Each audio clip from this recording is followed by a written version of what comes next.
সেই সকল অগণিত ভক্তকে নিয়ে গৌর সুন্দর প্রতিনিয়ত ওই নীলাচলে জগন্নাথ মন্দিরের সামনে দাঁড়িয়ে প্রতিনিয়ত একটা গরুর স্তম্ভ আছে, সেটাকে জড়িয়ে ধরে প্রভু আমার জগন্নাথ দর্শন করতেন। তাই গৌর হরি বল হরি বল। অতি প্রাতঃকালের প্রভাত সময় তিনি আমার গরুর স্তম্ভটি জড়িয়ে ধরে জগন্নাথ দর্শন করছেন।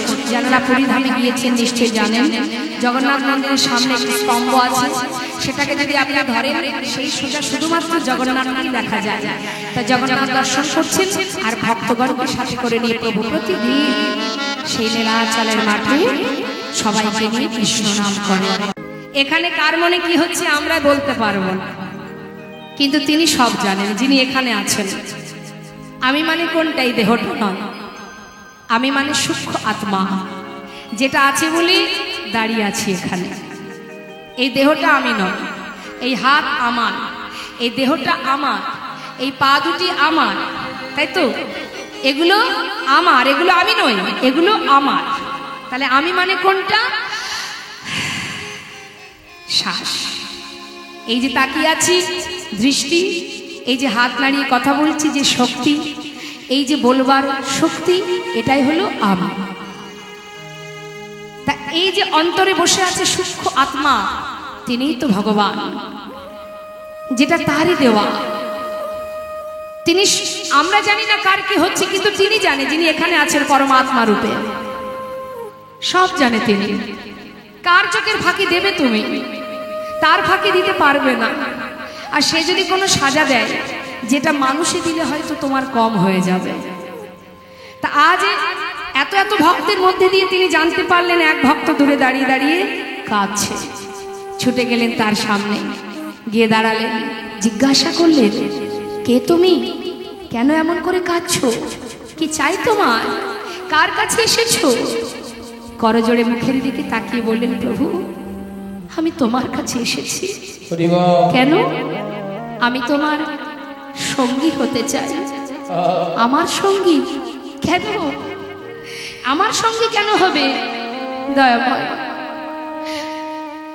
জীবনের সর্বস্ব পরিত্যাগ করে শুধু তোমার সঙ্গী হব বলে ছুটে এসেছি। তুমি আমাকে তোমার করে গ্রহণ করো, আমি আর কিছু চাই না। গৌরহরি বলছে, না না, আমার সঙ্গী হতে যেও না। যারা আমার সঙ্গী হয় তাদের যে অনেক দুঃখ কষ্ট পেতে হয়, জেনে রাখুন ভালো করে। কেউ ভাববেন না ভগবানকে ভালোবেসে আপনি সুখী হবেন, এটা ভাবলেই কিন্তু বিপদ। কাদার কুল থাকবে না। তাকে যে ভালোবাসে তাকেই কষ্ট পেতে হবে মা, পদে পদে কষ্ট। তুমি কষ্ট পাচ্ছ, আমি কষ্ট পাচ্ছি, একবার ভেবে দেখো ভগবানের বামে যে সহধর্মিনী, যুগে যুগে তাদের কষ্টটা একবার অনুভব করো। মা সীতা প্রভু রাম অবতারে সারা জীবন বনবাসে কাটালো, যিনি প্রভু রামচন্দ্রের সহধর্মিনী। বনে কাটালো, বনবাসী হলো, তারপরে তার অগ্নি পরীক্ষা হলো, ভগবানের সহধর্মিনী হয়ে তার জীবনের কষ্টটা ভাবো। অবশেষে তাকে পাতালে চলে যেতে হলো। শ্রীমতী রাধারানী শত বৎসর হারা হলেন গোবিন্দকে। আর কলিযুগের কথা, সে তো আরো মর্মান্তিক। প্রভু মা বিষ্ণুপ্রিয়াকে বিবাহ করে ঘরে আনার ফুলশয্যা রাত্রেই প্রভু চলে গেলেন সারা জীবনের মতো। রাধারানী তো তবুও কখনো দেবর্ষী নারদ, বৃন্দাসখী তাদেরকে পাঠিয়ে খবর আনতো কেমন আছে বধূ। কিন্তু মা বিষ্ণুপ্রিয়া কোনোদিন প্রভু চলে যাওয়ার পর থেকে জানতে পারেননি যে প্রভু কোথায় আছে, কেমন আছে। তবুও ভালোবেসে গেছে। কেমন ভাবে ভালোবেসেছে মা? চার দেওয়ালের মধ্যে নিজেকে বেঁধে রেখে সারাদিনে মহামন্ত্র জপ করে যতটুকু তন্ডুল হতো বাবা, মানে চাল, 16 নাম 32 অক্ষর জপ করত, শেষে গিয়ে একটা তন্ডুল আলাদা করে রাখতো। এইভাবে সারাদিনে যতবার মহামন্ত্র জপ করত ততবার একটা একটা করে তন্ডুল একসঙ্গে করতে করতে যতটুকু তন্ডুল হতো সেইটুকু রন্ধন করে নিজের ঘরের শাশুড়ি সচিমাকে তাকে দিতেন, ঘরের কাজের লোক ছিল ঈশান তাকে দিতেন, অবশেষে যেটুকু থাকতো নিজে সেবা করত। কেন? যাতে প্রাণটা বেঁচে থাকে। হরিবল হরিবল। কেন? প্রাণটা বেঁচে থাকলে আমি যে আমার প্রভুর সেবা করতে পারবো। সারা জীবন মা বিষ্ণুপ্রিয়া প্রভুর কাষ্ঠ বিগ্রহ সেবা করে গেছে, তাহলে ভগবানের সহধর্মিণী হয়ে তাদের কষ্টটা ছিল কেমন? আর আমরা মনে করি আমাদের জীবনে কষ্ট এলে ভগবানকে আর ভালোবাসবো না। কষ্ট দিয়েছে কেন? এটা আমাদের চিন্তা। ভগবান বললেন, যে করে আমার আশ আমি তার করি সর্বনাশ, তথাপিও যে না ছাড়ে আমার পাশ। হরিবল হরিবল। আমি হই তার দাসানো দাস। নিতাই গৌর হরি হরি বল। ভক্ত বললেই ভক্ত হওয়া যায় না বাবা। জীবনে কষ্ট আসবে, দুঃখ আসবে, সবই আসবে, কিন্তু তুমি জেনে রাখো ভগবান তাকেই বেশি কষ্ট দেন যাকে তিনি নিজের করে ভালোবাসেন। আপনার বাড়ির সামনে ছোট ছোট বাচ্চারা যদি খেলা করে, সেখানে আপনার বাচ্চাও আছে, আপনি তাদের খেলা দেখে খুশি হয়ে খাবার কিনে দিচ্ছেন। খাবারটা দেওয়ার সময় কি নিজের বাচ্চাকেই দেবেন না সবাইকে দেবেন? আপনি সবাইকে দিচ্ছেন, কিন্তু কিছুক্ষণ পর যদি দেখেন তাদের মধ্যে মারামারি হচ্ছে, আপনার বাচ্চাও সেখানে মারামারি করছে, ছুটে গিয়ে সবার আগে আপনি কার হাতটা ধরবেন? নিজের সন্তান। প্রয়োজনে তাকে শাসনের জন্য একটা চড়ও হয়তো মারবেন। বাচ্চা আপনার মারটা খাবে, খাওয়ার পরে সে বসে বসে কাঁদবে, কেন মা মেরেছে। কিন্তু আপনি তো জানেন মা যে আপনি কেন ওকে মেরেছেন। ও বোঝে না, অবুঝ, আপনি তো জানেন। তা আমাদের জীবনে যদি কষ্ট আসে, জেনে রাখবেন এটি তিনিই দিচ্ছেন। কিন্তু এই কষ্টটা তিনি দিচ্ছেন বটে, কেন? জীবনে কত পাপ করেছি, এই পাপের জন্য, অপরাধের জন্য যে সাজা পাচ্ছি, এতে কি হচ্ছে? আমাদের অপরাধ খণ্ডন হয়ে যাচ্ছে। যত তুমি কাঁদবে, যত তোমার চোখে জল আসবে, তত তোমার অপরাধ খণ্ডন হয়ে যাবে। আর যখন তোমার একটু একটু করে সমস্ত পাপ খণ্ডন হয়ে যাবে, একদিন গোবিন্দের কৃপা তুমি লাভ করতে পারবে। তাই তো ভগবান তাকেই শাসন করে, তাকেই আঘাত দেন, তাকেই কষ্ট দেন, যাকে তিনি নিজের করে ভালোবাসেন, সবাইকে নয়। যে প্রভুকে ভালোবাসে, প্রভু তাকেই পরীক্ষা করে। তুমি যে ভালোবাসো, তুমি প্রমাণ দেবে না তুমি কতটা ভালোবাসো। বললেন, যে করে আমার আশ আমি তার করি সর্বনাশ, তথাপিও যে না ছাড়ে আমার পাশ, আমি হই দাসানো দাস। আপনারা ভালোই জানেন কৃষ্ণের প্রিয় সখা সুদামা জীবনে সবকিছু কেড়ে নিয়েছিল তার, তথাপিও শ্বাসে প্রশ্বাসে কৃষ্ণ কৃষ্ণ কৃষ্ণ। জগতের কাছে সে ছিল বড় কাঙাল, বড় দরিদ্র, কিন্তু তার মতো ধনী কি ত্রিজগতে আর কেউ ছিল মা? যাকে কিনা গোবিন্দ দ্বারকায় সোনার রাজ সিংহাসনে ওই কাঙাল ভক্তকে সোনার সিংহাসনে বসিয়েছিলেন।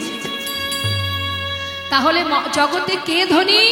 সেই ধনী যে জন কৃষ্ণ ধনে ধনী, সেই জগতে মহাধনে ধনী। তাই আজ বলছে, তুমি যে আমার সঙ্গী হতে চাও, তোমার জীবনে কষ্ট আসবে, সইতে পারবে না, তুমি ফিরে যাও।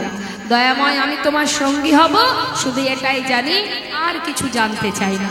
কষ্ট আসুক আর সুখ আসুক, যেটাই আসুক, আমি কিচ্ছু জানতে চাই না। তুমি শুধু বলো প্রভু, তুমি আমাকে সঙ্গী করে নিয়েছো কিনা। বেশ, তুমি যখন শুনবে না, তাহলে আজ থেকে তুমি আমার সঙ্গী। ভক্ত সকলে বলো, প্রভাত সময় হলো,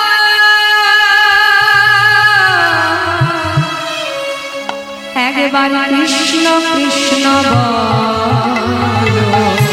প্রভাত সময় হলো,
যখন প্রভু আনন্দে মত্ত, হঠাৎ তিনি জানতে পারলেন যে তার এক ভক্ত দূরে দাঁড়িয়ে দাঁড়িয়ে চোখের জলে বুক ভাসিয়ে কাঁদছে।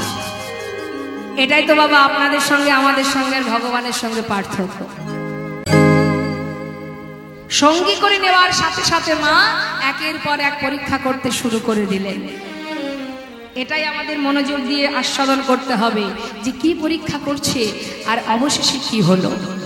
বলছে এই যে গোবিন্দ, আজ থেকে তো তুমি আমার সঙ্গী, তাই না? হ্যাঁ প্রভু। আচ্ছা, নীলাচলে তো এসেছো, জগন্নাথ দর্শন করেছো? দয়াময়, তুমি কার কথা বলছো? কেন? ওই যে মন্দিরে দাঁড়িয়ে আছে, আমি তো ওর কথাই বলছি। প্রভু গো, তুমি যার কথা বলছো সে চলতেও পারে না, কথাও বলতে পারে না, কিন্তু প্রভু গো আজ আমি সচল জগন্নাথ দর্শন করছি। সে কি কথা? সচল জগন্নাথ? প্রভু কি কিছু বুঝতে পারছে না? মা সবই বুঝতে পারছে, কিন্তু তথাপিও যাচাই করছে ভক্তকে। ও গোবিন্দ, এখানে আবার সচল জগন্নাথ কোথায় দেখলে তুমি? শুনবে? তবে শোনো প্রভু। তুহু জগন্নাথ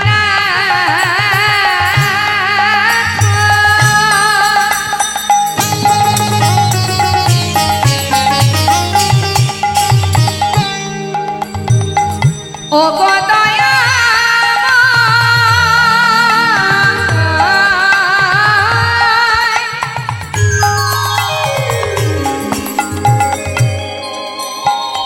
তুমি আমার জগন্নাথ, তুমি আমার মাধব।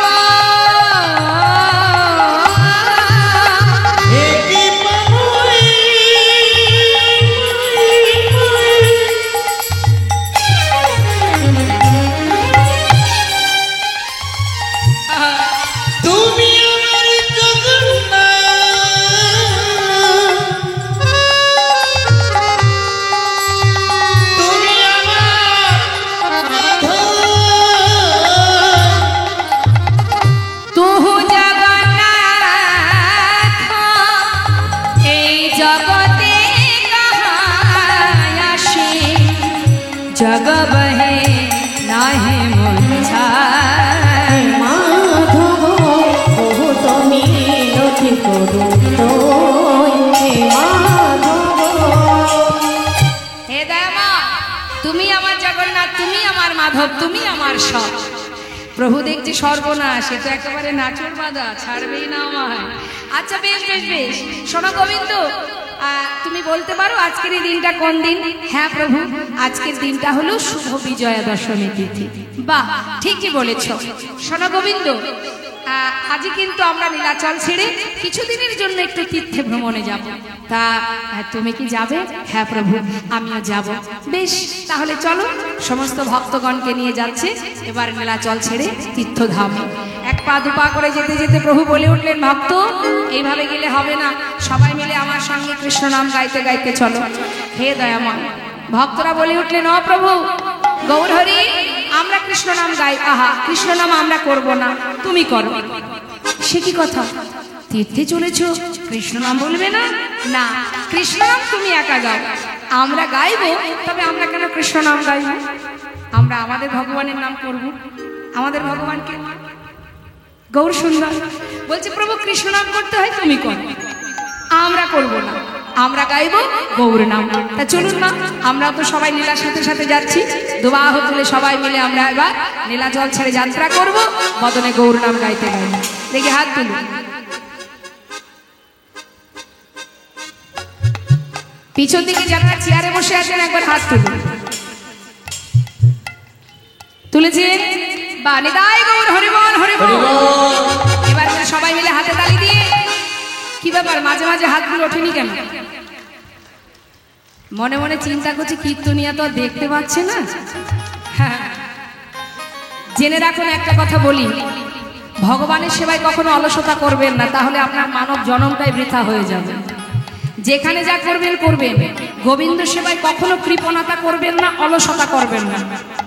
এটা আপনার নিজের কাজ। দেখি ওই যে মা ঘুমাচ্ছে, ডেকে দিন। মা একটু হাতে তুলুন তো, তুলুন। এইটুকু তুললে আবার ঘুম পাবে, পুরোটা তুলুন। বাহ, এবার সবাই মিলে হাতে তুলে হাতে তালি দিয়ে আমরা সবাই মিলে যাব গৌর নাম গাইতে গাইতে। হরি বল, হরি বল, গৌর হরি বল,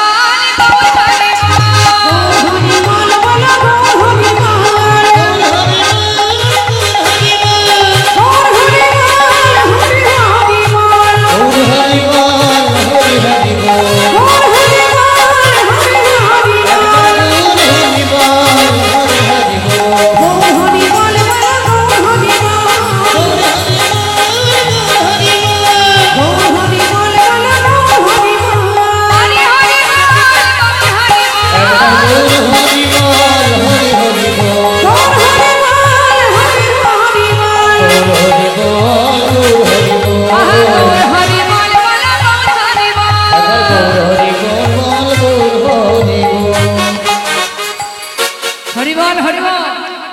যাচ্ছি কি বলতে বলতে গৌর নাম।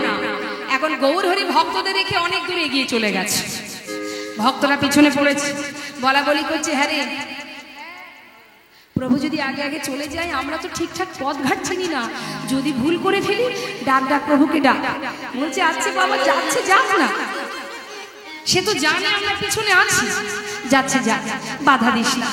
এখন প্রভু আগে আগে যাচ্ছে আর ভক্তরা পিছনে পিছনে মা। কিন্তু যেতে যেতে কি হলো দেখুন, গভীর অরণ্যের মধ্যে দিয়ে আমার গৌর হরি কৃষ্ণ কৃষ্ণ বলতে বলতে যাচ্ছে, তো যেতে যেতে প্রভুর কণ্ঠটা শুকিয়ে যাচ্ছে, তৃষ্ণার্ত। তা যাচ্ছে আর মনে মনে বলছে, হে কৃষ্ণ, কোথাও যদি একটু জল পেতাম, তৃষ্ণাটা নিবারণ করতাম। ভাবছি, ভাবতে ভাবতে যাচ্ছে, কিন্তু হঠাৎ কি দেখলেন, ওই কৃষ্ণ নাম গাইতে গাইতে যেতে যেতে হঠাৎ কানে শুনতে পেল কোনো একজন গোয়ালা মানে বাঁক নিয়ে শিখাই করে, বাঁকের শিখাই ঘোলের ভাণ্ড সাজিয়ে নিয়ে চিৎকার করতে করতে আসছে, ঘোল আছে, ঘোল নেবে গো, ঘোল নেবে গো, ঘোল, ভালো ঘোল আছে। গৌর হরি যেই না ঘোলের কথাটা শুনেছে, সঙ্গে সঙ্গে তাকিয়ে দেখছে একজন গোয়ালা। ও, আমি চেয়েছি জল, আর কৃষ্ণ কেমন কৃপাময়, আমার জন্য ঘোল পাঠিয়েছে। ও গোয়ালা, হ্যাঁ কি হলো? তোমার কাছে ঘোল আছে? আছে গো, আছে। এদিকে এসো, এদিকে এসো। কাছে যেতে নিয়ে বলছি, গোয়ালা বলি শোনো না, আমার না প্রচন্ড তৃষ্ণা পেয়েছে, এক ভাণ্ড ঘোল দাও দেখি। দিচ্ছি ঠাকুর, দিচ্ছি দিচ্ছি। এই বলে বাঘটা নামিয়ে যেই না একটা ভাণ্ড দিয়েছে মা, গৌর হরি বলছে, শোনো, ওই ছোট ভাণ্ডে আমার হবে না, বুঝেছো তো, আমার না এত তৃষ্ণা পেয়েছে না, ওই যে তোমার বড় ভাণ্ডটা, সবচেয়ে যেটা বড়, ওটা আমাকে দাও। বড় ভাণ্ডটা? হ্যাঁ।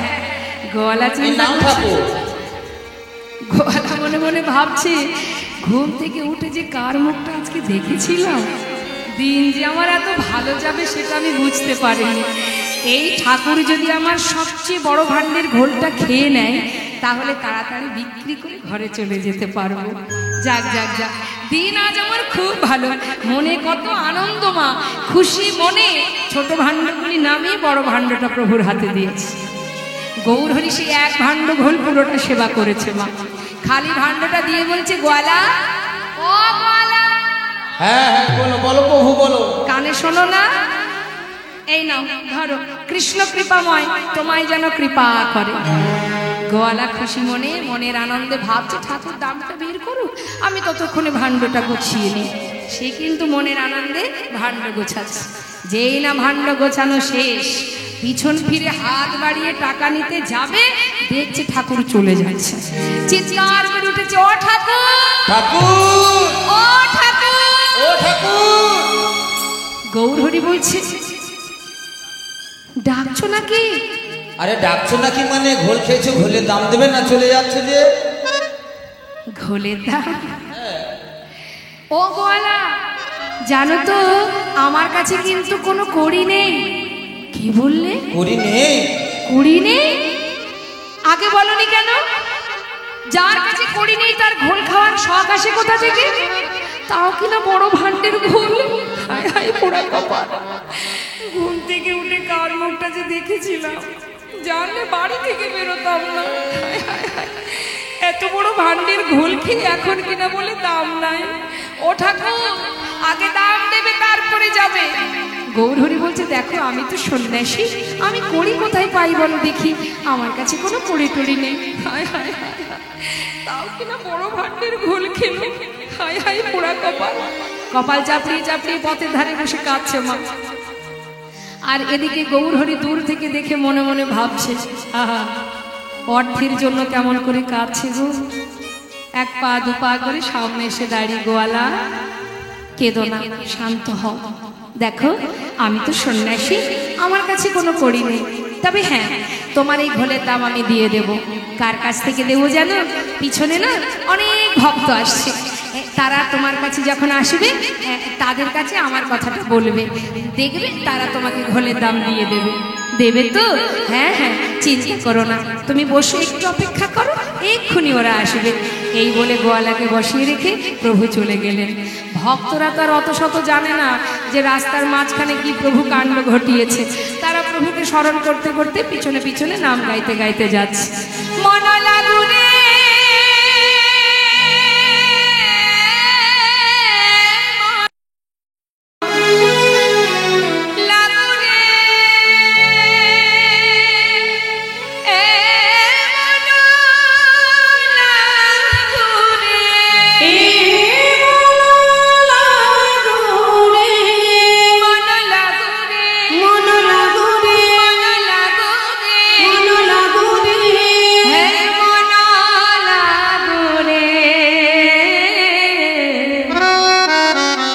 তোহারি চরণে মন লাগো রে, তোমার চরণে লাগো রে, তোমার চরণে লাগো রে, মন লাগু রে, মন লাগু রে,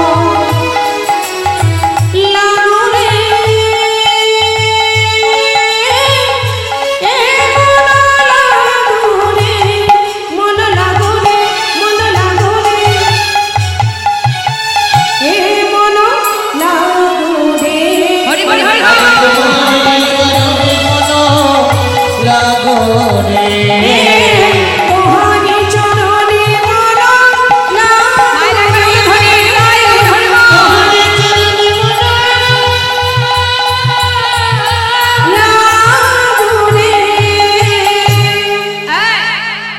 বন্ধ করো, বন্ধ করো, বন্ধ করো, উলুধ্বনি বন্ধ করো। ঘোলের দামটা দাও তো, আমি যাই। সবাই তো অবাক, হাই কপাল, কে খেলো তোমার ঘোল? হ্যাঁ, পথের মাঝখানে বসে আমাদের হরি নামে বাধা দিচ্ছে, উলুধ্বনিতে বাধা দিচ্ছে, কি চাই তোমার? বলে অত শত জানি না, ঘোলের দাম দাও আমি যাই। আরে আগে তো বলো কে খেয়েছে ঘোল? গোয়ালা বলছে আমি চিনি না তাকে। চেনো না? তোমাদের সঙ্গের সঙ্গী, আমাদের সঙ্গে এই ঘোল খেয়েছো? এই হরে কৃষ্ণ, ঘোল খেয়েছো? এই ঘোল খেয়েছো?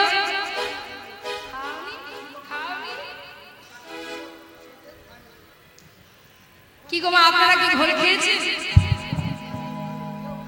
বাবা আপনারা গোয়ালার কাছ থেকে ঘোল খেয়েছেন? কেউ তো খায়নি।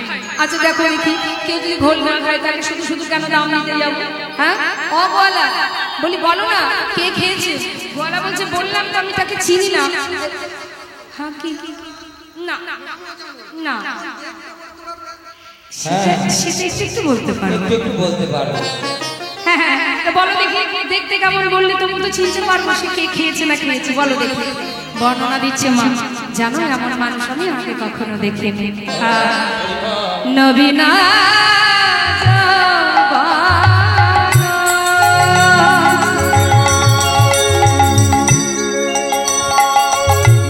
সে যে ভুবন ভোলানো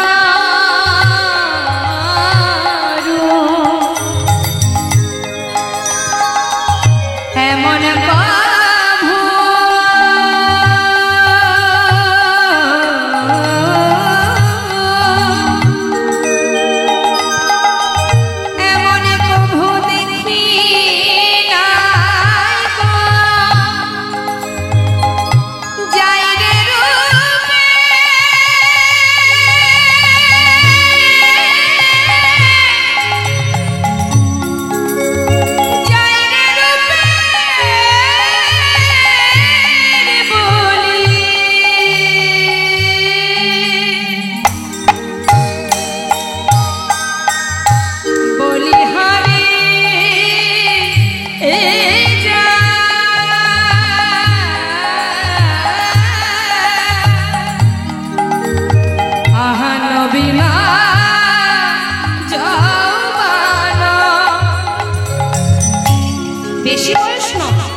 গলিত কাঞ্চনা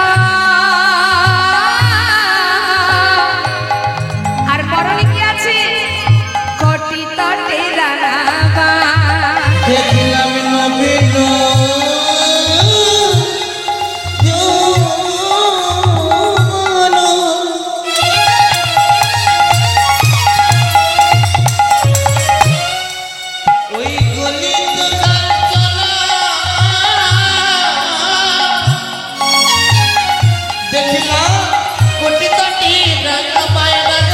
মুখে কৃষ্ণ বলিয়া নেচে যায়। মুখে কৃষ্ণ কৃষ্ণ কৃষ্ণ বলে প্রেমানন্দে বাহু তোলে।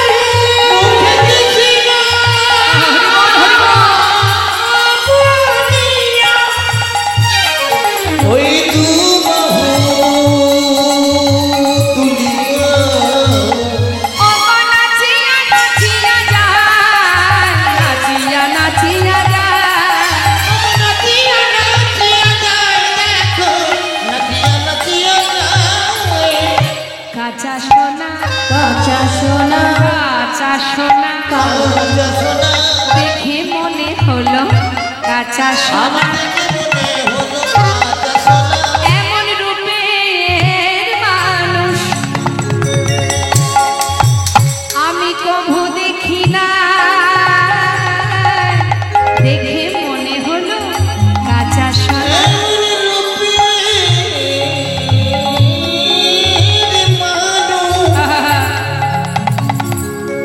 আমি কবু দেখি না দেখে মনে হলো কাঁচা সোনা কি গো মাইবার বোঝা যাচ্ছে তো কার কথা বলছি সবাই বলে উঠলো না তাই বলো এবার বুঝেছি কাঁচা সোনার মতো দেখতে সে তো একজনই আছেন আমাদের গৌর হরি সে ঘোল খেয়ে তোমায় দাম দিতে পারেনি বলি ও গোয়ালা তিনি যেমন দিতে পারেননি আমরা তো তারই সঙ্গী আমরা করি কোথায় পাই বলো দেখি কি বললে তোমাদের কাছেও পড়ি নেই হায় হায় হায়। ঠাকুর যে বললো তোমাদের কাছ থেকে দাম নিতে এখন তোমরাও বলছো পড়ি নেই হাই পুরা কপাল কি হলো কোনোদিন ভালো হবে না তার কখনো ভালো হবে না সে কিন্তু একা একা বক বক করে যাচ্ছে আর ভাণ্ড গোছাচ্ছে চিন্তা করছে আর কি হবে যা গেল তো গেল যাই সব দিন তো আর সমান লাভ হবে না আজকের দিনে যা লস হয়ে গেল গেল যাই ঘরে ফিরে যাই এই ভেবে যেই না ভাণ্ডটা সুন্দর করে গুছিয়ে বাঘটা কাঁধে তুলতে যাবে মা হঠাৎ দেখছে বেজায় ভারী এত ভারী কেন সবচেয়ে বড় ভাণ্ডের ঘোল খেয়েছে ওই ঠাকুর আমার বাঘ তো হালকা হওয়ার কথা ভারী কি করে হলো দেখি তো ছোট ভাণ্ডগুলি পরপর নিচে নামাচ্ছে যে ভাণ্ডের ঘোল আমার গৌরহরি সেবা করেছে হরি বল হরি বল যেই না সেই ভাণ্ডের দিকে লক্ষ্য দিয়েছে হঠাৎ দেখছে কানাই কানাই পরিপূর্ণ স্বর্ণ মুদ্রা বাঘ ফেলে রেখে ছুটতে ছুটতে যাচ্ছে গৌরহরি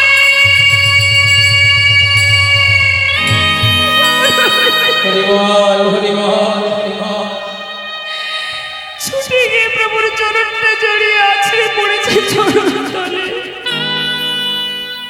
আমি তুমি ক্ষমা করে দাও আমায় আমি তোমায় চিনতে পারিনি গৌরহরি ক্ষমা করো আমাকে তুমি ক্ষমা করে চরণটা জড়িয়ে ধরে কাছে ক্ষমা করো প্রভু প্রভু দয়া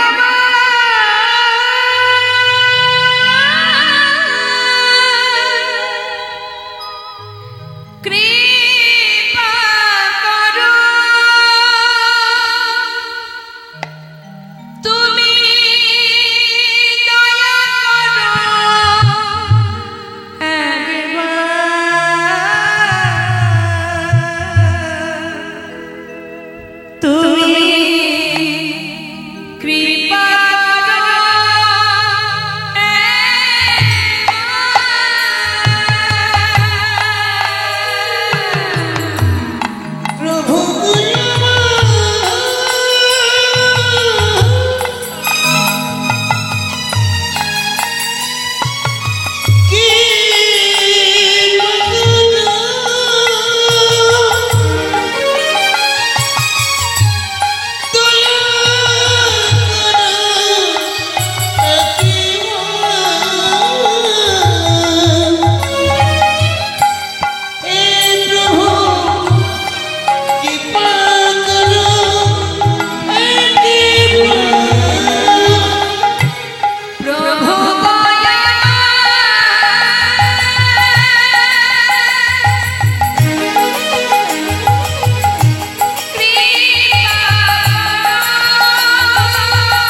যে উদ্দেশ্য নিয়ে আজকের এই মহতি হরিবাসর আপনাদের সকলেই যেহেতু জানা, এই গৃহের যিনি পিতা ছিলেন তারই মঙ্গল কামনার্থে প্রতি বছর ন্যায় এই সুন্দর হরিবাসর এবং সাধু বৈষ্ণবের আয়োজন ঘটান। শাস্ত্রে আছে অল্প ভাগ্যে হয় না গৃহে বৈষ্ণবের আগমন, অল্প ভাগ্যে হয় না গৃহে হরিনাম সংকীর্তন। বিশেষ করে সামনে যে সকল মায়েরা বসে আছেন তাদেরকে বলবো, আপনারা দয়া করে 3 ঘন্টা কথা বলবেন। আর বসার নিয়মটা যেমন খুশি তেমন নয়, যেখানে কৃষ্ণ কথা হচ্ছে সেই দিকে ঘুরে বসতে হবে। জেনে তাই কথা নয়, কথা বলবেন না। এখানে যদি জায়গা থেকে থাকে ধীরে ধীরে আসুন বসুন, কথা নয়। চলছে কৃষ্ণ কথা, সেখানে আন কথা যেন আলোচনা না হয়। জেনে তাই তো আমরা শ্রীখলি সাউন্ডটা বাড়াও, ডান দিকে সাউন্ড একদমই নেই। শ্রীখলি আমরা যে লীলা আস্বাদন করব সেটি হচ্ছে নবদ্বীপ লীলা। নবদ্বীপে গৌরহরি যিনি লীলা করেছেন তার মধ্যে একটা লীলা আমরা শ্রবণ করব। আমাদের আজকের আস্বাদনের বিষয় পুত্র রূপে ভগবান। জানে তাই জয় জয়। তো চলুন আমরা যেহেতু আস্বাদন করব গৌরাঙ্গ লীলা, সেই জন্য আমাদের এই 3 ঘন্টায় নবদ্বীপে থাকতে হবে। নবদ্বীপ লীলা আস্বাদন করবো যেহেতু, তা কে কে গেছে নবদ্বীপে একবার হাত তুলে দেখান। নিতাই গৌর হরি বল, হরি হরি গৌর হরি বল, হরি বল। জয় নিতাই জয় জয়। তাহলে এবার চলুন আমরা সবাই নবদ্বীপে চলে যাই। মহাজন বৈষ্ণব পদাবলিতে বললেন, শ্রী গৌরাঙ্গের 2টি পদ যার ধন সম্পদ, সে জানে ভগবতী রসসার। অর্থাৎ ভক্তি জিনিসটা কি সেটা যদি তুমি আস্বাদন করতে চাও, রসগোল্লা খেতে কেমন লাগে আস্বাদন না করলে বোঝা যায়, তাই তো? তা ভক্তি সন্দেশটা যে কেমন সুস্বাদু সেটা যদি জানতে হয় বাবা, তাহলে ভক্তি রস আস্বাদন করতে হবে। আর সেটা আস্বাদন করতে গেলে আমাদের কি করতে হবে? শাস্ত্রে বললেন সবার আগে তোমার কাজ হবে গৌর হরির যুগল চরণকে নিজের সম্পদ মনে করো। ধন সম্পদ এই জগতে যেগুলো আছে এগুলোতে আর ভগবান ভক্তি পাওয়া যাবে না, এগুলোতে পাওয়া যাবে শুধু জ্বালা যন্ত্রণা। জীবনটা মাটি করে দেবে, তথাপিও দেখবে তোমার জীবনের শেষে অঙ্কের খাতায় সবই শূন্য, কিচ্ছু নেই তোমার। তাহলে ভক্তি সঞ্চার ভক্তি যদি আমার লাভ করতে হয় আগে কি করতে হবে? শাস্ত্রে বললেন গৌর চরণকে নিজের ধন সম্পদ মনে করো। আমরা কোনগুলোকে ধন সম্পদ ভাবি? এই জগতে যা কিছু আছে, যদি 4টি বাড়ি থাকে, 10টা গাড়ি থাকে, ব্যাংকে টাকা জমানো থাকে, বাবা মাও গর্ব করে বলে ছেলেকে আমি মানুষের মতো মানুষ করেছি। কিন্তু তুমি কি জানো, তুমি ইহ জগতের অর্থের পিছনে ছেলেকে তুমি তৈরি করেছো ঠিকই, কিন্তু সেই ছেলের জীবনের যেদিন শেষের খাতায় বিচার হবে, বিচারালয়ে, এই সমাজের বিচারালয় নয়, যেখান থেকে এসেছি সেখানে একটা বিচারালয় আছে। সেই বিচারালয়ে গিয়ে যখন তোমার পুত্রের বিচার হবে তখন তুমি কি উত্তর দেবে? সে সন্তান কি উত্তর দেবে? আমার দেয়া যে 2টি হাত তুমি পেয়েছো বাবা, সেই হাতে কি করেছো? কেন প্রভু 4টে বাড়ি 10টা গাড়ি করেছি, তাছাড়া বলবো কি? আমার দেওয়া বদল দিয়ে তুমি কি করেছো? হে দয়াময়, পরনিন্দা, পরচর্চা, পর সমালোচনা এছাড়া কিছু করার সময় পাই না। সময় কোথায়? ছেলে মেয়ে আত্মীয় পরিজন পরিবারের পিছনে ছুটবো না তোমার নাম করবো? নিতাই গৌর হরি। তাহলে মা, এ জগতের বিষয় সম্পদের পিছনে যারা ছুটছে শেষের দিনে যেদিন আসবে ঘাড় ধাক্কা দিয়ে তোমাকে পথে নামিয়ে দেবে। ভিখারি হয়ে যাবে সেদিন তুমি, তোমার বলতে কিছুই থাকবে না। তাহলে যেটা সম্পূর্ণ তোমার হয়ে থাকবে প্রকৃতভাবে সেটাই তো তোমার সম্পদ। তোমার সম্পদ বলতে কি এই জগতে কিছুই না। এই দেহটা এটাও আমার নয়, এই দেহটা এটা আমার নয়। আমি চেয়েছিলাম, সাধনা করেছিলাম, কষ্ট করলে ফল পাওয়া যায়। 84 লক্ষ জনই কষ্ট করেছি, তাই কৃষ্ণ বলার বদল বা এই মানব দেহটা পেয়েছি। বনের যারা পশু তাদেরও একটা জন্ম আছে, তারাও জীব বলে জন্ম পেয়েছে, আমরাও জীব, তারাও জীব, কিন্তু পোশাকটা একটু আলাদা। এই পোশাকটা মানুষের পোশাক, আর বনের পশু যারা তাদের অঙ্গের পোশাক পশুর পোশাক। পার্থক্যটা কি? তারা হরি বলতে পারে না, তারা দুহাত দিয়ে গোবিন্দের চরণে সেবা দিতে পারে না, আমরা পারি। তাই তো শাস্ত্রে বললেন জগতে যত রকমের জন্ম আছে, জীব আছে, তার মধ্যে শ্রেষ্ঠ জীব হলো মানব জন্ম। হৃদয় গৌর হরি। যে জন্ম পেলে দুহাত দিয়ে তার সেবাও করা যায়, আবার বদন ভরে তার নাম গাওয়া যায়, সাধু বৈষ্ণবের আলিঙ্গন করা যায়, ভক্ত চরণ ধুলি মাথায় মাখা যায়, প্রাণ ভরে আত্মনাদ করে তাকে ডাকা যায়, সাধনা করা যায়। জ্ঞান, বিবেক, মনুষ্যত্ব সব দিয়েছেন প্রভু আমাদের। 16 আনায় দিয়েছেন, দশেন্দ্র সর্বস্ব দিয়েছেন কৃষ্ণ ভজনের জন্য, সংসার করার জন্য দেয়নি। কি জন্য দিয়েছে? সংসার করার জন্য। কথাগুলো একটু মন দিয়ে শুনবেন। কি বলছে? কৃষ্ণ ভজিবার করে সংসারে আইলে। কোথায় এসেছি মা? সংসার। তাহলে কি সংসার আমি তৈরি করেছি? আমি আসার আগে সংসার ছিল কিনা? আমার মাতা পিতা সংসার করছিলেন কিনা? সেখানে আমি ঢুকেছি। আমি যখন মারা যাব সংসার আমার সঙ্গে সঙ্গে চলে যাবে? সংসার থেকেই যাবে, আমি চলে যাব। তাহলে সংসার আমার পিতাও করেনি, আমিও করিনি, আমরা কেউ সংসার করিনি। সংসার করাটাই আমাদের কাজ নয়, আমাদের আসল কাজ কৃষ্ণ ভজন করা। কৃষ্ণ ভজিবার করে সংসারে আনা। তাই আসল কাজ ভুলে গিয়ে আমরা যে সদা সর্বদা অসার বস্তু, অনিত্য বস্তুকে নিয়ে তার পিছনে ছুটে বেড়াতে আমাদের মূল্যবান গোনা দিন ফুরিয়ে আমাদের আয়ুরবি ঢলে পড়ছে। হরিবল হরিবল। কিন্তু সেখানে গিয়ে যখন বিচার হবে, কৃষ্ণ ভজনের মানব জন্ম পেয়ে করলাম ভাবে আসা যাওয়ায় সার হলো। অনিত্য বস্তুর পিছনে ছুটতে ছুটতে সংসারের কিতাব জ্বালা ভোগ করতে করতে, তাই তো করুণাময় দয়াল গৌর হরি, যিনি বড় দয়াল,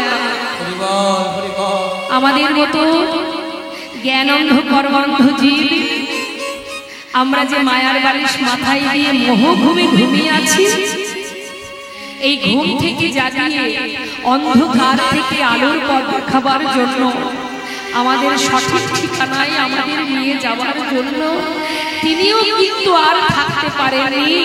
তিনিও নবদ্বীপে চলে এলেন গৌর হয়ে, ভক্ত রূপে জীবের হাতে ধরে পায়ে ধরে এই মধুমাখা হরিনাম দিয়ে জগৎ জীবকে উদ্ধার করার। জয় গৌর হরিবল হরিবল। ওরে যে জীবনে যত ভুলই করিস না কেন, আমার কোনো দুঃখ নেই, কিন্তু তোদেরকে বারবার এটা আমার বলা উচিত, একটি বারের জন্য যদি তোরা ভুল বুঝতে পারিস, একবারের জন্য গুরুচরণ আশ্রয় করে কলিজীবের শ্রেষ্ঠ ধর্ম মধুমাখা হরিনাম একবার বদনে উচ্চারণ কর। নাম ছাড়া কলিজীবের নাহি আর ধর্ম, সর্বধর্ম সারণে শাস্ত্র বড়। তাই হাজারো আমরা অপরাধ করে চলেছি, এত সুন্দর বলবার বদন পেয়েছি, দেখবার নয়ন পেয়েছি, যাকে দেখার কথা তাকে দেখলাম না। সদা সর্বদাই আমরা ইহজগতের নোংরা আবর্জনা দেখে বেড়ালাম। যার সেবা দেওয়ার কথা তাকে দিলাম না, শুধু ভুলের পরে ভুল করে গেলাম। তাই আমাদের উচিত যখনই কখনো সময় সুযোগ পাবো আপন আপন গুরুচরণ স্মরণ করে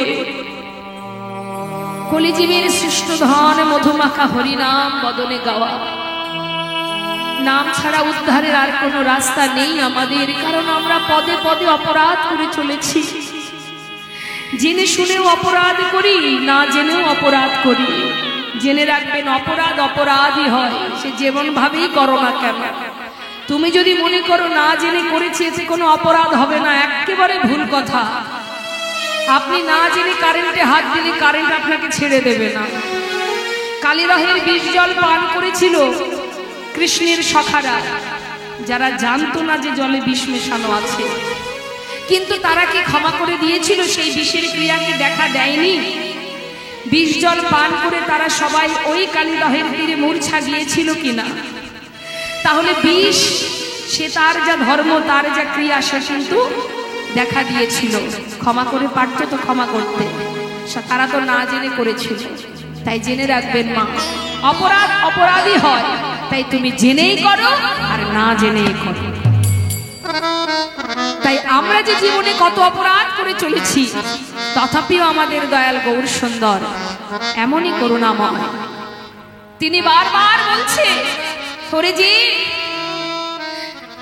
একবার কৃষ্ণ নামে যত পাপ করে, জীবের সাধ্য নেই জীব তত পাপ করে।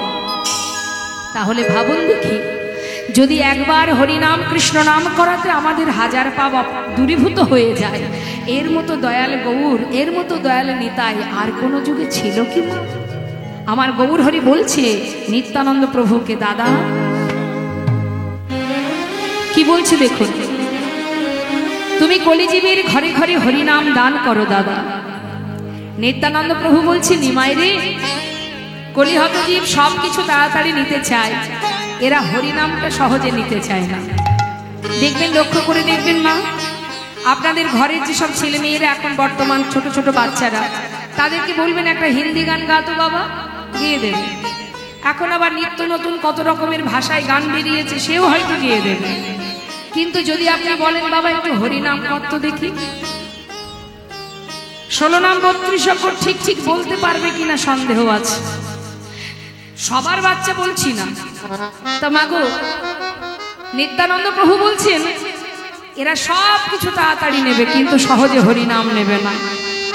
তখন গৌর হরি বললেন, দাদা, হ্যালো মাইকম্যান, একটু রিভাব রাখো, ট্রাই করে দিও না।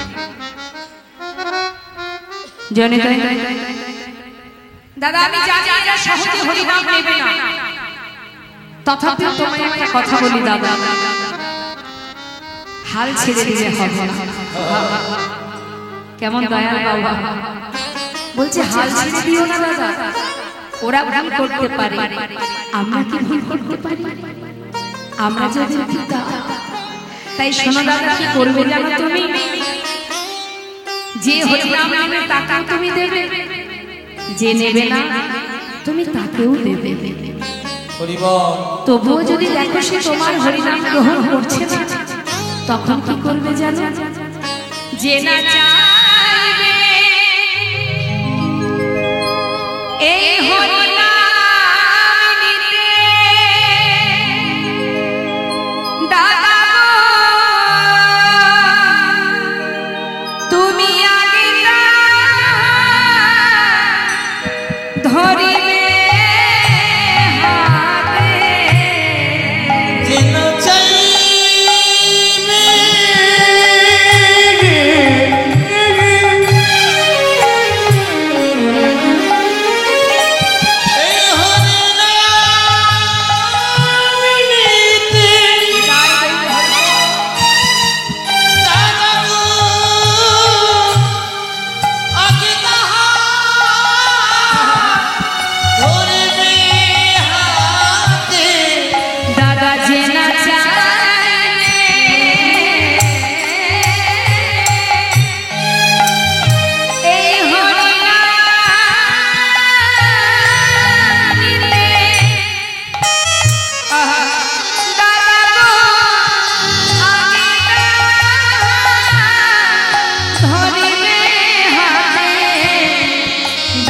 পাছে তাহার।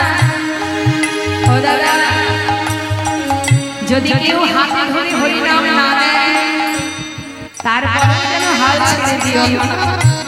কি করতে যাবে দাদা?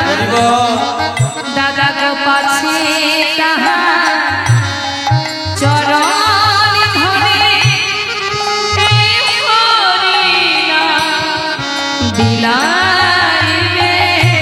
পাছে তাহার চরণ ধরে এই হরিনাম বিলাইবে।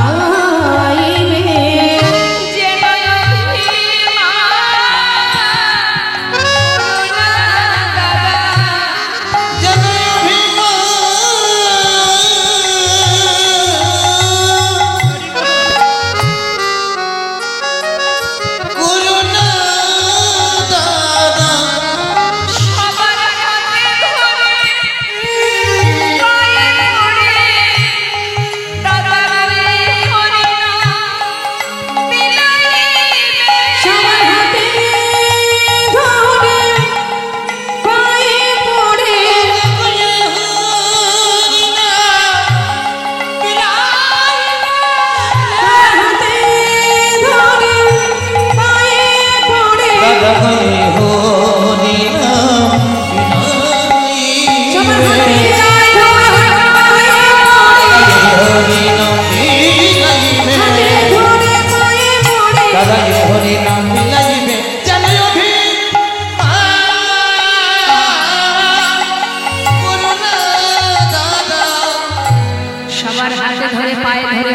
দেবে দাদা। তাই মাগো, হরিনাম করতে গেলে তার স্থানকাল পাত্রের দরকার নেই। তুমি হাতে কর্ম করো কিন্তু মুখে হরিনাম করো। শাস্ত্রে বললেন অপবিত্র পবিত্র বা সর্ববাসাগত পেবা জলসার পুণ্ডরিকাক্ষা সবার জগবদ্ধ। তুমি পবিত্র থাকো আর অপবিত্রই থাকো, সুখী থাকো অসুখী থাকো, যেখানে থাকো যেমনই থাকো, যে মুহূর্তে তুমি হরিকে স্মরণ করবে সেই মুহূর্তেই তোমার ভেতর বাহির পবিত্র হবে। তাহলে মাগো, কলিযুগে ভগবানকে পাওয়ার জন্য আমাদের অনেক সহজ উপায়, আমাদের কোনো কষ্ট করতে হয় না, অতি সহজে তাকে লাভ করা যায়। তাই আজ মহাজন পদাবলিতে বলছেন, শোনো শ্রী গৌরাঙ্গের দুটি পদ যার ধন সম্পদ সে জানে ভগতির রসসার। আর যদি কোনো জীব হরিনাম বদলে গাইতে পারে, যদি কোনো জীব হরিনাম শ্রবণ করে, উভয় মঙ্গল। নাম গাইলেও মঙ্গল, নাম শুনলেও মঙ্গল। নাম শুনলে কি মঙ্গল? দেখবেন নববিধা ভক্তির প্রথম কথাটা কি আছে? শ্রবণ। শ্রবণ করলেও মঙ্গল। যেভাবে তুমি শোনো না কেন, নাম হেলাই বা শ্রদ্ধায় যেবা নাম লয়, ক্রমে ক্রমে কৃষ্ণ ভক্তির হয় উপচয়।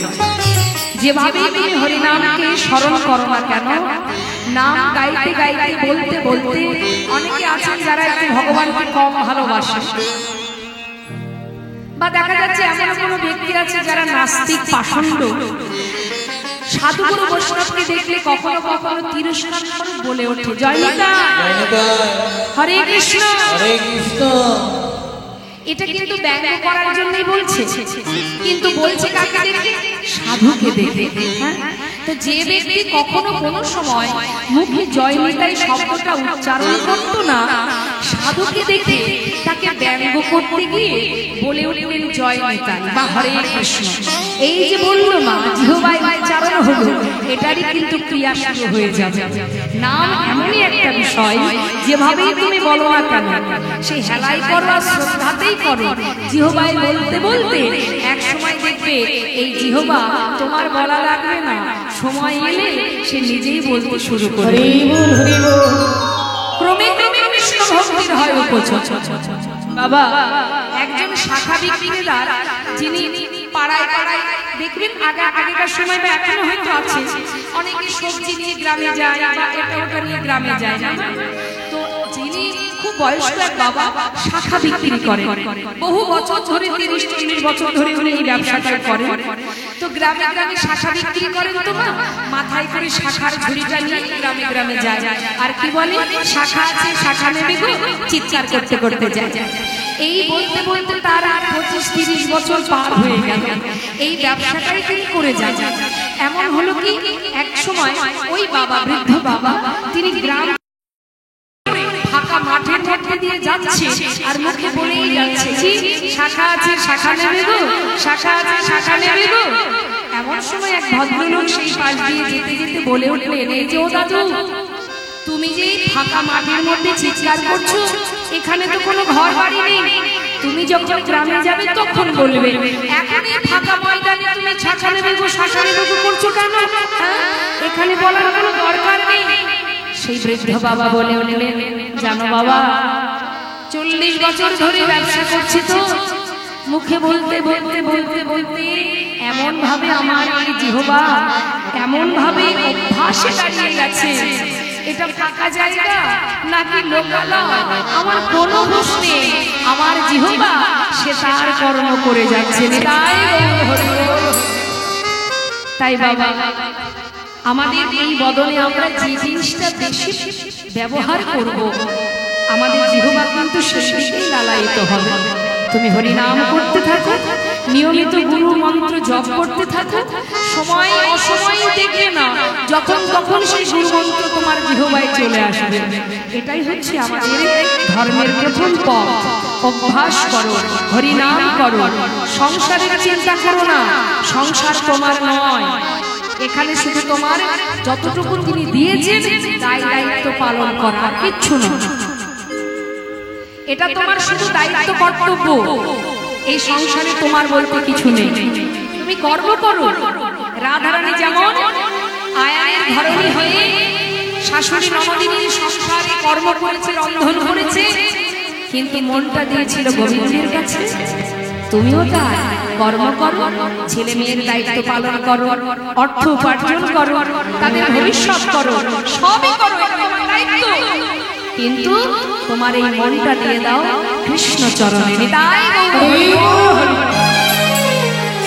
তাহলে আমাদের দুই দিকেই ব্যালেন্স হবে বাবা।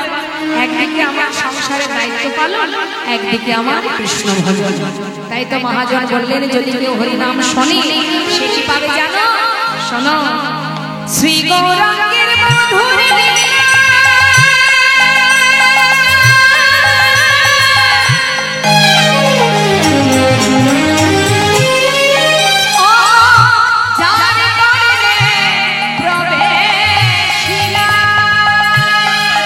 আমার শ্রী গৌরাঙ্গে মধুর মধুর লীলা।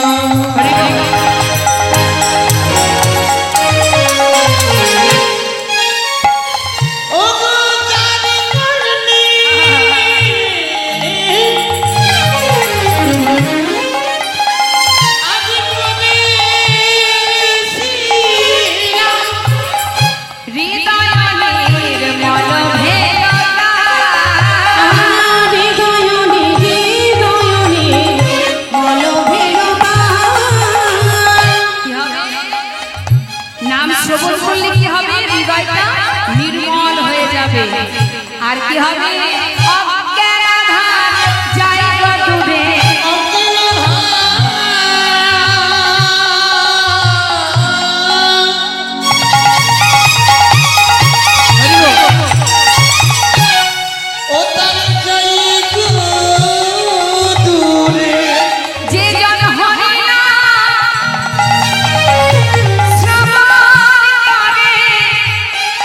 ও তারা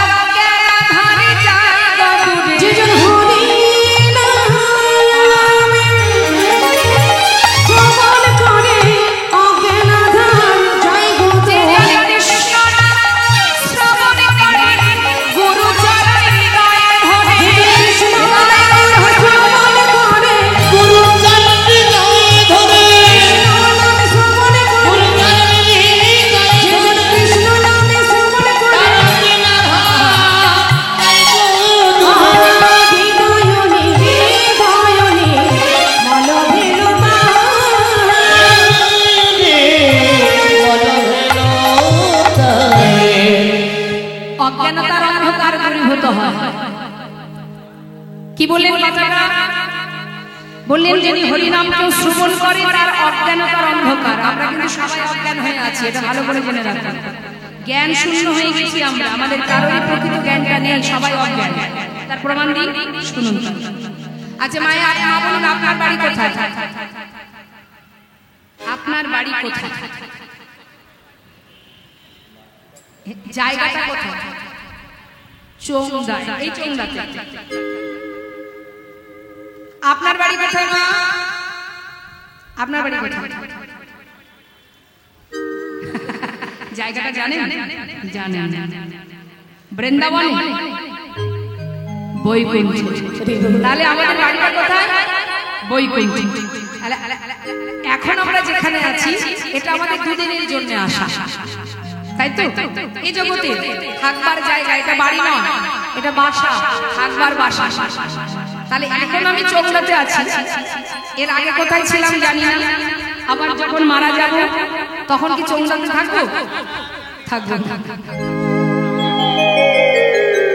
এখানকার কেউ যদি বলে তোমার বাড়ি কোথায়, আমরা আধার কার্ড দেখিয়ে দিই, দেখুন এই যে আমার ঠিকানা। আচ্ছা যেখান থেকে এসেছি ওখানে আধার কার্ড চলবে? তাহলে ওটাই আমার আসার ঠিকানা, মানে যেখান থেকে আসা সেখানেই ফেরা। সিনেমা হলে সিনেমা দেখেছেন তো মা? যখন হলের ভিতরে প্রবেশ করে যে পর্দাতে সিনেমাটা আমরা দেখি, বাবা খুব মন দেবেন মা, তা যখন আমরা যে পর্দাতে সিনেমা দেখার জন্য সবাই বসি, ওই পর্দার রংটা কি থাকে? সাদা। শুরু হলো আপনার সিনেমা, বিচিত্র নাটক, সুন্দর রং বেরঙের নাটক শুরু হয়। যখন আমরা 3 ঘন্টা সিনেমা দেখি, দেখবেন কিছু কিছু মানুষ আছে তারা সিনেমা দেখতে দেখতে এমন ভাবে ওর মধ্যে ডুবে যায় যেন মনে হয় তারাই রোল করছে। ওই বাইরে, পর্দার বাইরে বসে তারাও আপন মনে বকতে থাকে, মানে এতটাই মোহিত হয়ে যায় যে তারা সিটে বসে বসে কিন্তু একভাবে বকতে থাকে। হ্যাঁ, তাহলে ওই 3 ঘন্টা ধরে ওই বিচিত্র নাটকটা দেখার পর বাবা সেই পর্দাটা কি মা 3 ঘন্টা পরে সেই রঙিন থাকে? কি হয়? আবার ঘুরে ফিরে সাদা হয়ে যায়। তাই হরি বল, হরি বল। আমাদের জীবনটাও তাই বাবা, যেখান থেকে আমরা এসেছি সেখান থেকে আসার পর এই সংসার জীবনে বিচিত্র নাট্য মঞ্চে আমরা বিচিত্র অভিনয় করে যাচ্ছি, রং বেরঙের অভিনয়। কখনো কারোর কন্যা, কখনো কারোর স্ত্রী, কখনো কারোর মা, চলছে অভিনয়। এক একজন ব্যক্তি কত রকমের রোল করছি আমরা।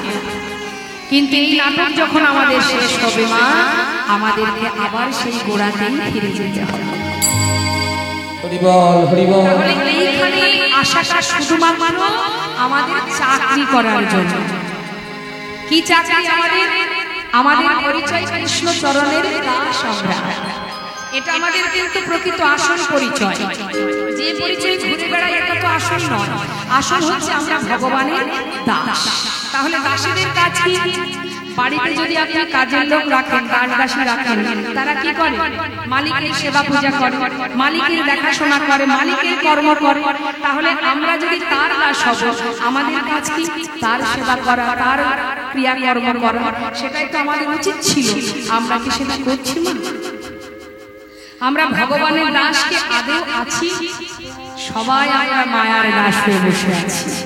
তাই তো মহাজন বললেন যে হরিনাম যদি কেউ আস্বাদন করে, লীলামৃত যদি কেউ আস্বাদন করে, আমরা যে অজ্ঞানতার অন্ধকারে ডুবে মরে যাচ্ছি সেখান থেকে আমরা আলোর প্রকাশ পাবো। তাই হরি বল, সেই জন্য কৃষ্ণ কথা শুনতে হয়, লীলা কথা আস্বাদন করতে হয়। মহাজন বললেন হরিনাম শ্রবণ করলে অজ্ঞানতার অন্ধকার দূর হয়। আর যদি কেউ হরিনাম গায় তাহলে কি হয়? যদি কেউ গাইতে পারে, কৃষ্ণ প্রেমের উদয় হয়। এই সর্ব ইন্দ্রিয় দিয়ে একবার ভগবানের সেবা করে দেখুন। আমাদের চক্ষু, কর্ণ, জিহ্বা, নাসিকা, ত্বক, এই যে আমাদের দশেশ্বর স্মরণীয় যা কিছু আছে আমাদের দেহ, এই দেহের মধ্যে যা কিছু আছে সর্বস্ব দিয়ে ভগবানের সেবা করে দেখুন। কি হবে? হৃদয় থেকে অহংকার, হিংসা, কালিমা দূরীভূত হয়ে কৃষ্ণ প্রেমের উদয় হবে। তাই গৌর হরি বল। তো আমি চাইবো এই সুন্দর সাধুর বাজারে বসে আপনারা সবাই সাধু সঙ্গ করছেন মা। এখানে সাধু বৈষ্ণব মহন্ত আছে। মহন্ত শুধু ওপরে বেশ দেখলেই বোঝা যায় না। হয়তো এমন কোনো ব্যক্তি আছে এখানে যার হাতে হয়তো জপের মালা নেই, কি দেখা যাচ্ছে ললাটে তিলক নেই, কিন্তু সে এমনই একজন সুস্থ ভক্ত যে এই হরিবাসরেই আছে, হয়তো এক কোণে বসে বসে সে আপন মনে গোবিন্দের দিকে তাকিয়ে অঝর নয়নে বাড়ি পরিশ্রম করে যাচ্ছে।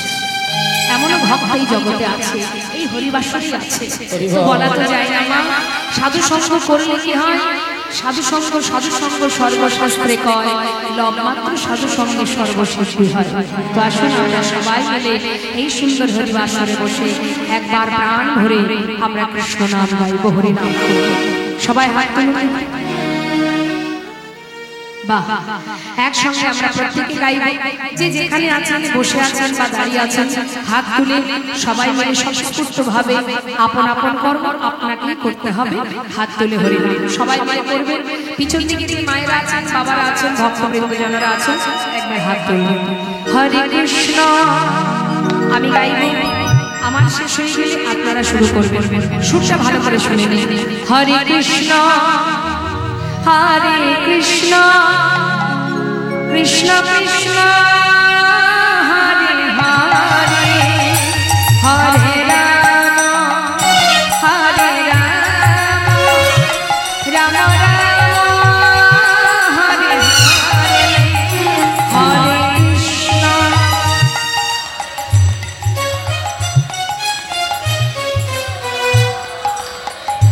বাবা হরে বাবা।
আসুন, আজ বৈষ্ণব মহাজন কি বললেন? যদি কেউ হরিনাম বদলে উচ্চারণ করে সে কি পাবে জানো?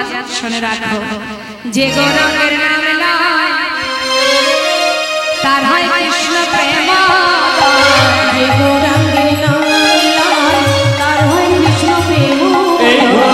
কলিকালে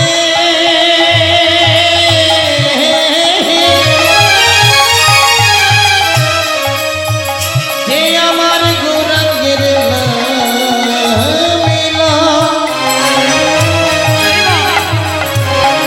তার কিতাব জ্বালা দূরে যাবে,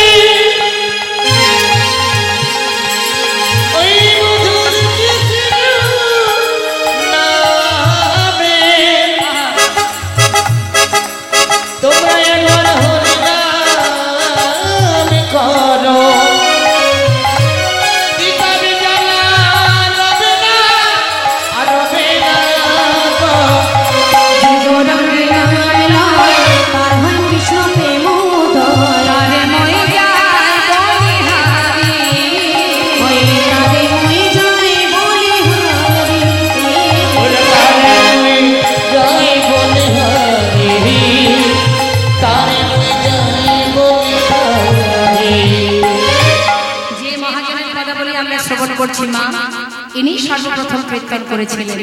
মহাপ্রভু কিন্তু কীর্তন প্রচার করেননি, জেনে রাখুন। গৌরহরি প্রচার করেছিলেন হরিনাম সংকীর্তন, আর কীর্তন প্রচার হয়েছিল সর্বপ্রথম বাংলাদেশে পদ্মা নদীর ধারে খেতুরি ধামে দোল পূর্ণিমা রাত্রে নরোত্তম দাস ঠাকুর মহাশয়। সেই নরোত্তম ঠাকুরের এই সুন্দর পদাবলিতে আমরা গৌর কথা গৌর চর্চিকে আস্বাদন করছি। তো আসুন আমরা যে মহাজন, যে সকল মহাজন এই সুন্দর সুন্দর পদাবলী দিয়ে গেছেন আমাদের জন্য, যে নামের মাধ্যম দিয়ে, যে কথা শ্রবণের মধ্য দিয়ে আমরা হৃদয়ের মাঝে কৃষ্ণ প্রেম জাগাতে পারি, সেই মহাজনের চরণে প্রণাম করে আমরা লীলায় প্রবেশ করবো। কেমন কি বলছে? শ্রী গৌরাঙ্গের ভক্তগণে নিত্য শিষ্য পরিমণে, সে যায় প্রেমের সুস্থ পাশে,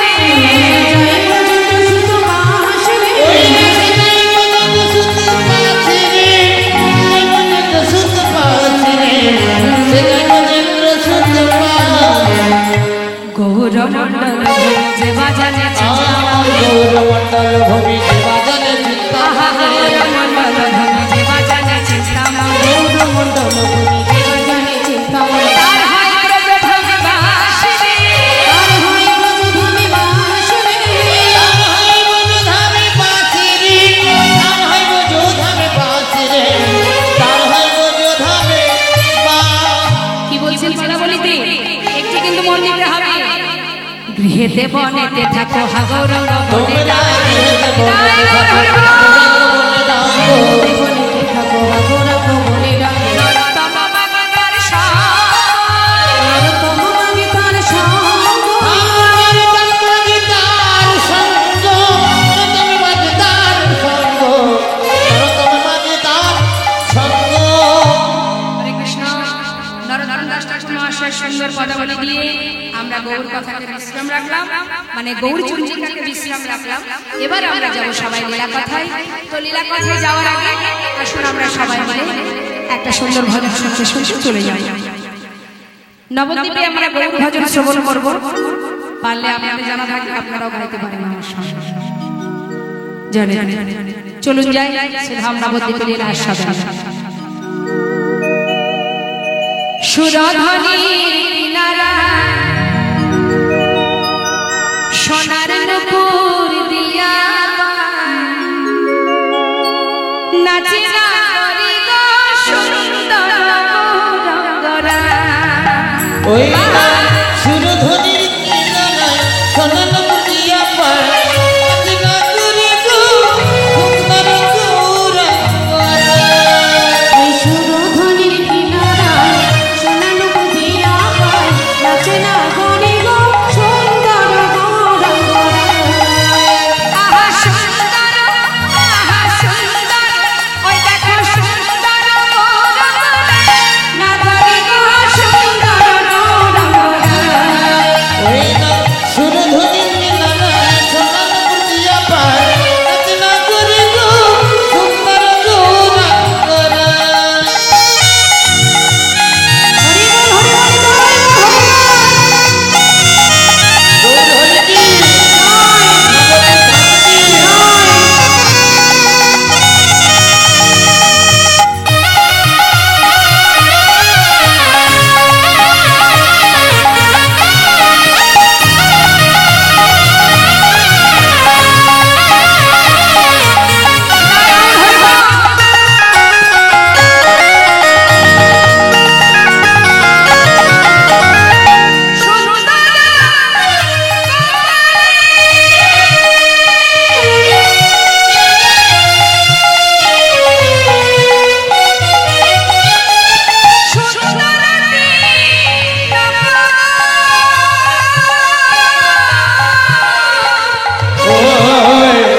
সুন্দর কপালে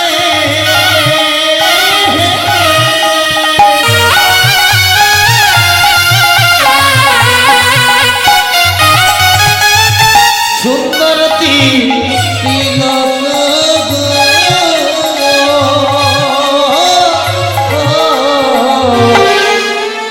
এখানে দুটো কথা আছে আমার। বলছে সুন্দর কপালে সুন্দর তিলক, তাহলে আমার সুন্দর কারা? কে সুন্দর?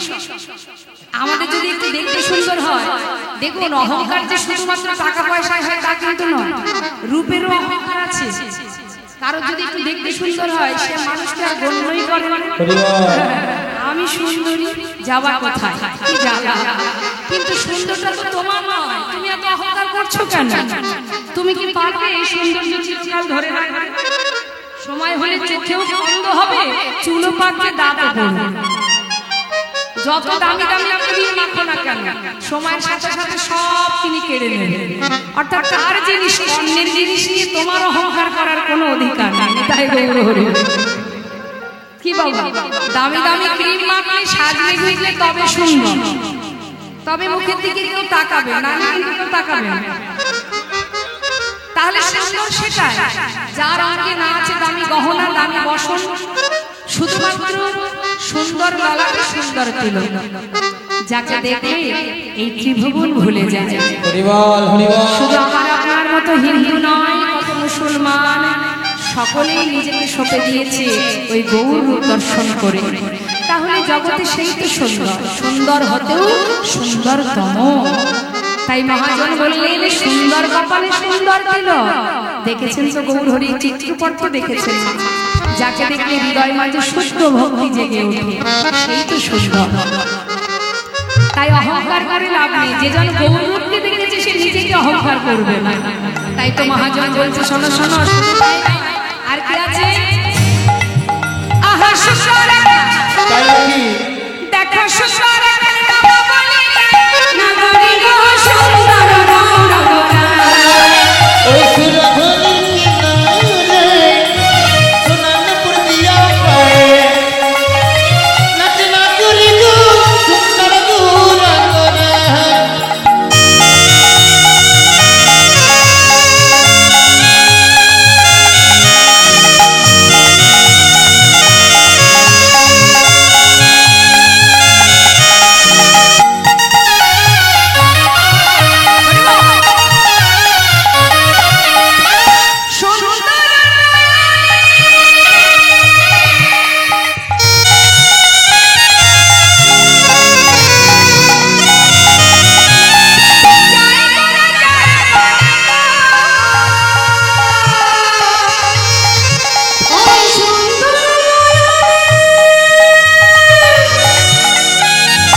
আমরা যদি গৌর হরির চিত্রপট দেখে তার প্রতি আমাদের শুদ্ধ ভক্তি জাগরিত হয় না।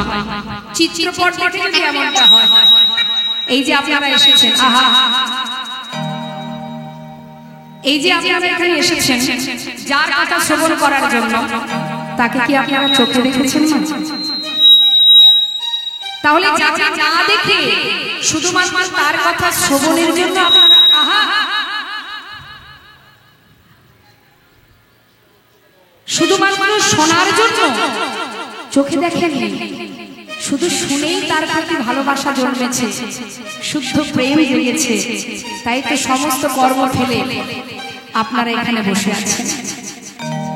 নিশ্চয়ই আমাকে দেখার জন্য আসেন, কৃষ্ণ কথা শ্রবণের জন্য এসেছেন। তাহলে যাকে না দেখে এতটা ভালোবেসেছেন মা, সে যদি সামনে এসে দাঁড়ায় তাহলে কি হবে জীবে? তাই গৌর হরি বল, হরি বল। মহাজন বললেন ওই রূপে যে জন নয়ন দিয়েছে তার সর্বাঙ্গে যে অংশে তুমি দৃষ্টি দেবে, মনে করো কেউ যদি চরণে নয়ন দেয়, ওই নয়নের দৃষ্টিটা ওই চরণেই বাধা পড়ে থাকবে, সেখান থেকে আর উপরে উঠবে। কেউ যদি চোখে চোখ দেয়, ওই চোখের মধ্যে তার চেয়ে থাকতে হবে, সেখান থেকে আর নিচে উপরে কোথাও যাবে না। মানে যেখানেই নয়ন দেবে সেখানেই তার চোখ মানে দৃষ্টি আটকে যাবে। এতটাই সুন্দর, এত অপূর্ব সেই রূপ মাধুর্য। তাই তো গোবিন্দ নিজে একদিন নিজের রূপ দেখে নিজেই পাগল হয়েছে। তাই মাগো আজ মহাজন বলছে যে ওই গৌর সুন্দর, যাকে দেখলে সবাই পাগল হয়, আর সে যদি কারোর দিকে একবার তাকায় তার কি অবস্থা হবে? ও তার দেহ ছাইরা, এই অসার দেহ, এই দেহ ছাইরা মনটা লয়া যায়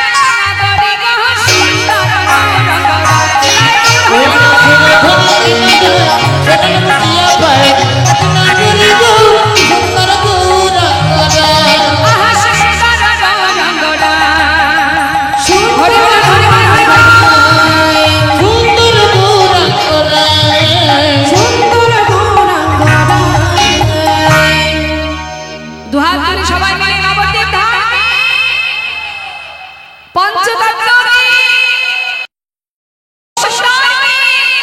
সুন্দর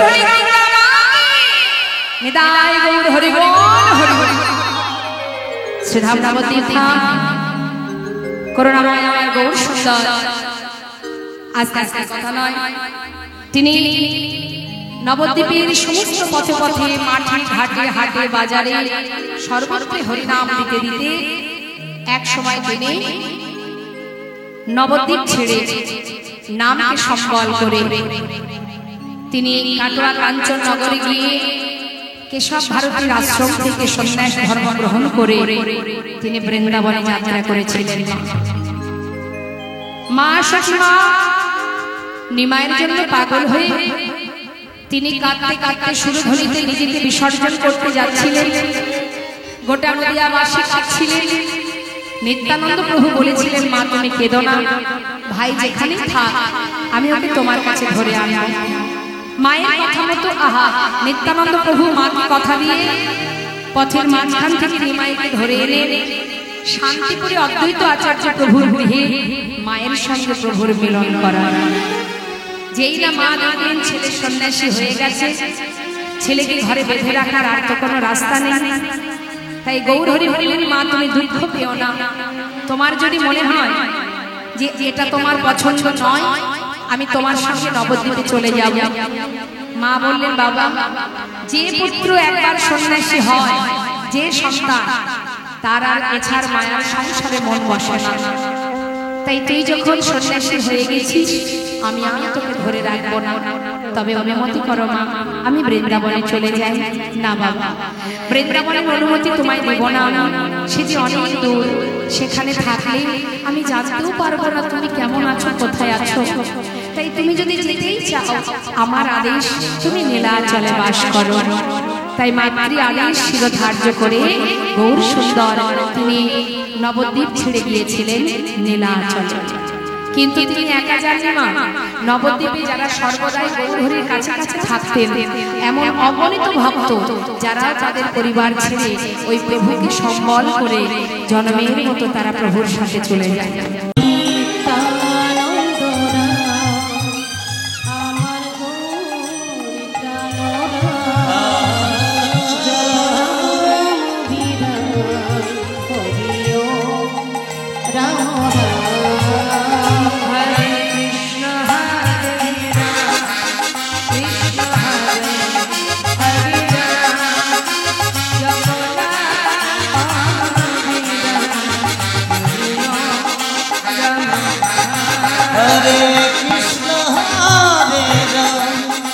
কৃষ্ণ হরে হরে রাম জপ নাম অভিরাম হরি ওম রাম নাম।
हरे कृष्ण हरे राम कृष्ण हरे हरे राम जप नाम अविराम हरि ओम राम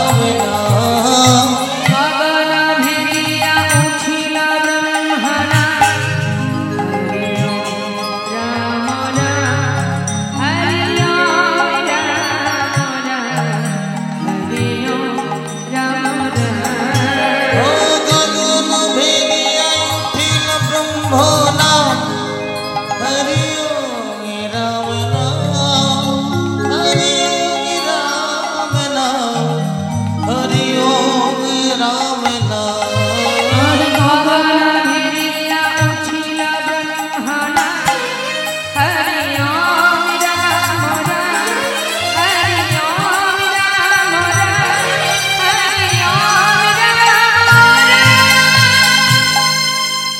জয় নিত্যানন্দ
গৌর হরি বললেন গোয়ালা